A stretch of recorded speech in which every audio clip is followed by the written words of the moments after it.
आप लोग को पिछली बार हमने अल्फ़ाबेट के बारे में बताया था, अल्फ़ाबेट वर्णमाला किसे कहते हैं। और उससे संबंधित बहुत सारी चीज़ें, ये सारी चीज़ें बताई थी कि लेटर 26 होता है, सब मिला करके कंबाइंड अल्फ़ाबेट कहते हैं, कॉन्सोनेंट 21 होता है, वाउ ये वावेल्स हैं 5 होते हैं, इस सब के बारे में बताया। एक एक हम बड़ी बारीकी चीज़ बता दें आपको कि अल्फ़ाबेट हमने बताया था, अब हम इसमें एस लगा देते हैं। यहाँ पर हम एस लगा देते हैं अल्फ़ाबेट्स। अल्फ़ाबेट्स क्या होता है? अल्फ़ाबेट्स वर्णमालाएं अनेक भाषाओं की हो सकती हैं। खास बात यह है, जैसे हिंदी है, उर्दू है, अंग्रेजी है, लैटिन है, और भी चीज़ें हो सकती हैं जितनी आप सोच सकते हैं। ये तो अपने देश की भाषाएं हैं बहुत सारी, इस सब को हम कहेंगे अल्फ़ाबेट्स। सबको मिला देंगे अगर हम तो कहेंगे अल्फ़ाबेट्स, और एक भाषा की बात करेंगे तो अल्फ़ाबेट आ जाएगा। अंग्रेजी में जो बड़े अक्षर होते हैं कैपिटल लेटर्स, वो ए से जेड तक होते हैं, और उनका उनका जो यूज होता है वो भी हम आगे आने वाले दिनों में बताएंगे कैसे यूज होता है।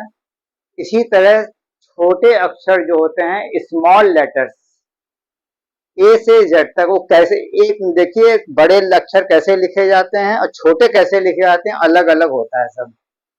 ए से जेड तक जो है वो अलग अलग तरीके से छोटे लिखे जाते हैं।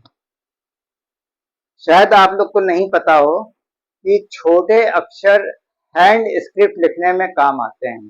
जो आप लोग कॉपी में लिखते हैं, डिक्टेशन लिख रहे हैं या कोई भी आंसर लिख रहे हैं, तो छोटे अक्षर ही से लिखते हैं, और बड़े अक्षर जो हैं ये किसी भी एक वर्ड को शुरुआत करने से फुल स्टॉप के बाद लिखा जाता है।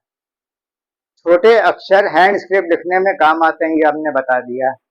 छोटे अक्षर किताब की प्रिंटिंग में भी काम आते हैं। किताब की जो आप प्रिंटिंग होती है उसमें आप देखते हैं छोटे छोटे अक्षर ही होते हैं, छोटे ए बी सी डी करके उसमें पूरा पूरा सेंटेंस और वर्ड लिखा जाता है। ठीक है। हिंदी में स्वर आ आ ई उ ओ औ आपको मालूम है, हिंदी में स्वर। ठीक है। और अंग्रेजी में इसी स्वर को हम वॉवेल कहते हैं, ए ई आई ओ यू, इसी स्वर को हम वॉवेल कहते हैं। ये दोनों चीजें बहुत काम आएंगी अभी आपको आर्टिकल पढ़ने में, आगे हम बताएंगे इसका बारे में। तो ये सारी चीजें आपको, ये जो हमने वॉवेल्स बताया है वो मात्राओं का काम करता है, मेन चीज ये है।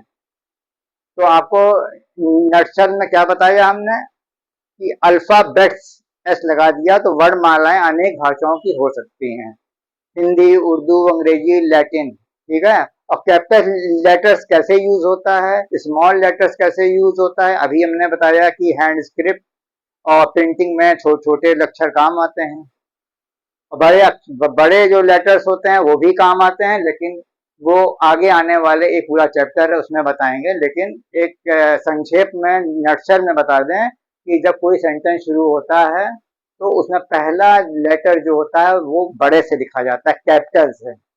हैं। तो ये सारी चीजें आपको आगे आने वाले जो है सेशन में बताई जाएंगी, और वो भी धीरे धीरे बताई जाएंगी जब तक कि आप लोग अपने में क्लियर ना हो जाए। ठीक। ओके।